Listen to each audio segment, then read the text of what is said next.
继所谓新疆人权问题、新冠溯源问题后，西方就开始了抹黑中国的新套路。在19日，包括美国、欧盟、北约、澳大利亚、新西兰、加拿大、日本在内多国和组织突然发表联合声明，指责中国进行一系列恶意网络攻击活动。白宫甚至表示不排除制裁的可能性。然而，美国打完嘴炮后还没制裁中国，这一奇怪现象引发美国舆论争议。在当天白宫新闻发布会上，就有记者提问，为什么没有轻易攻击中国？和以往对俄罗斯的姿态不同，华盛顿一家网络安全领域智库主席阿尔佩罗维奇还失望表示，美国对中俄双标，我们对待中国小心翼翼，为何美国一改常态？首先，他们到现在还没拿出实质证据，反倒是中国拿出了他们一堆证据。我国外交部反驳，去年中国531万台主机遭网络攻击，控制数量前3都来自北约成员国。而在去年，中国相关机构获得4200万个恶意程序样本，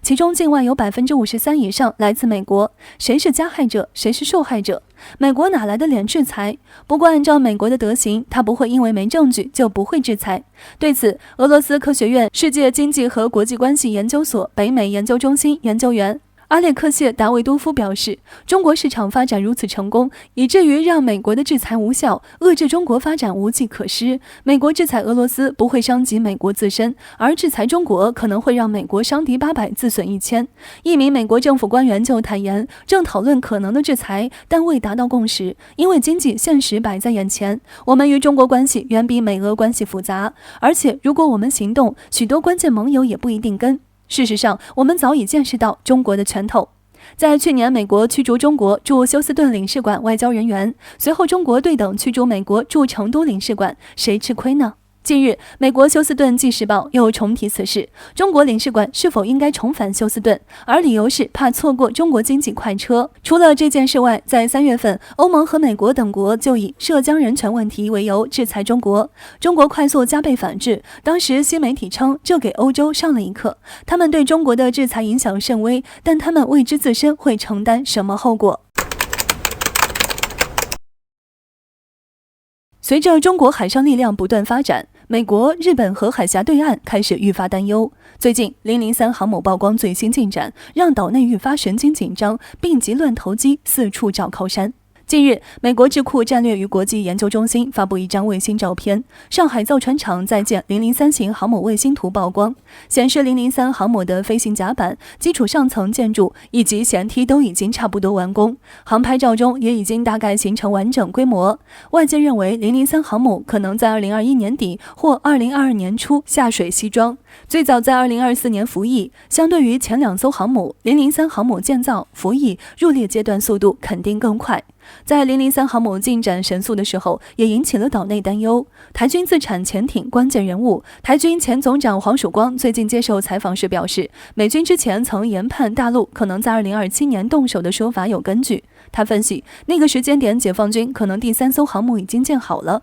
这将是大陆犯台的时间点。不过现实可能要比预测来得更快。当时预测时，解放军只有1艘辽宁舰，谁都不会想到中国竟然在如此短时间内即将拥有3艘航母。但是他认为台军没有怕的，因为台军自制首艘潜艇细部设计已经完成，陆续加装设备，直接从各国原厂采购技术、原型舰状况、进度都在掌握中。到时候台军能将其部署在关键海域，将是大陆一大威胁。而且台湾更能掌握海上生命线，敌人还不知道你在哪儿，这种不对称战略具有决定性影响。不知道一艘还未造出来的潜艇是怎样让其如此有自信的，但是他提出应该把台海防卫提升为第一岛链防卫作战，这就关系到了美国、日本、菲律宾甚至印度、澳大利亚的利益了。最近做出最明确为台表态的就是日本，日本多次提及台海局势，日本副首相麻生太郎甚至叫嚣要和美国一起为台。就连澳大利亚都多次表态要和美国一起介入台海局势。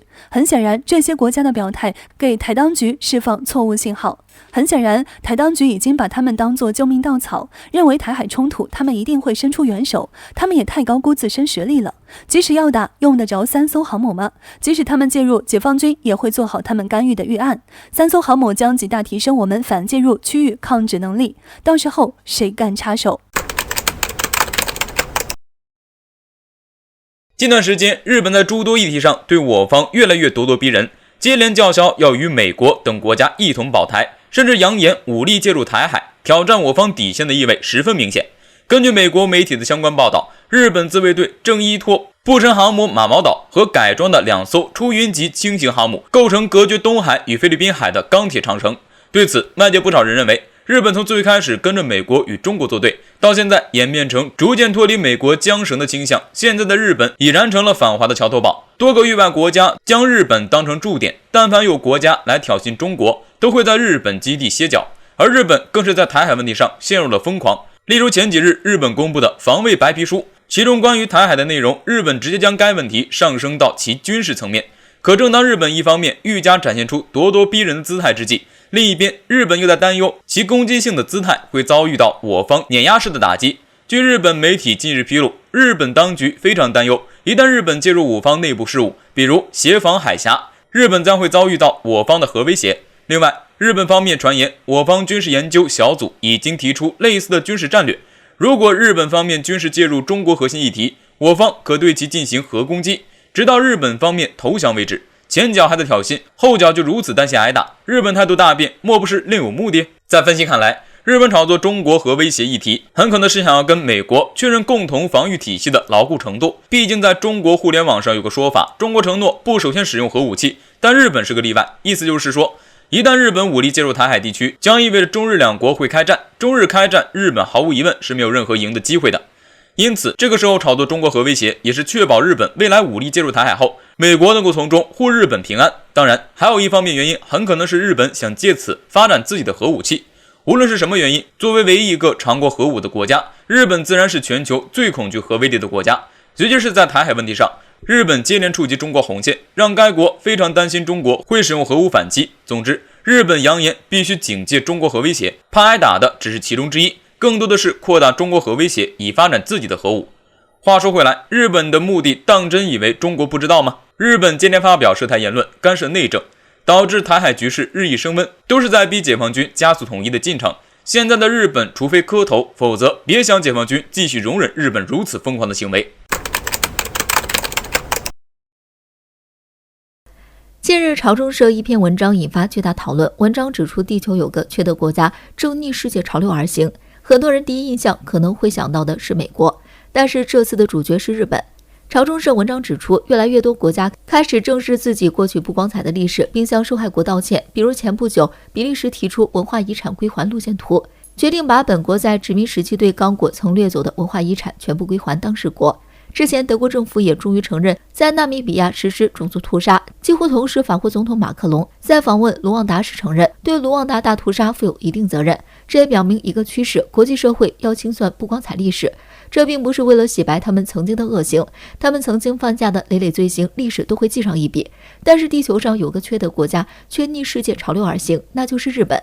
日本连第一步承认的勇气都没有，仍然还在狡辩歪曲历史。日本侵略战争曾给地区造成巨大人员、财产损失，给亚洲人民带来不可估量的苦难，罪行罄竹难书，史无前例。然而70年过去了，日本仍然还在逃避其历史罪行的历史和赔偿，甚至还将侵略战争美化成正义战争，这样堂而皇之全面否定并公开美化被国际法庭审判的侵略犯罪的国家只有日本。报道中犀利评价，很多国家强烈批评日本道德败坏、政治侏儒。如果日本还不正视历史，就永远摆脱不了国际社会的咒骂。想要堂堂正正做国际社会一员，唯一出路就是清算历史罪行。他们如此美化历史犯罪，难道是要重演历史罪行？事实上，日本似乎确实很想让历史重新上演。日本正借中国军事发展作为其摆脱军事束缚的理由，不断拉拢域外国家干预，搅乱地区局势。我国外交部曾狠批日本为满足一己私欲，甘愿仰人鼻息，充当美国战略附庸，不惜背信弃义，引狼入室，出卖本地区利益，令人不齿。但需要提到的是，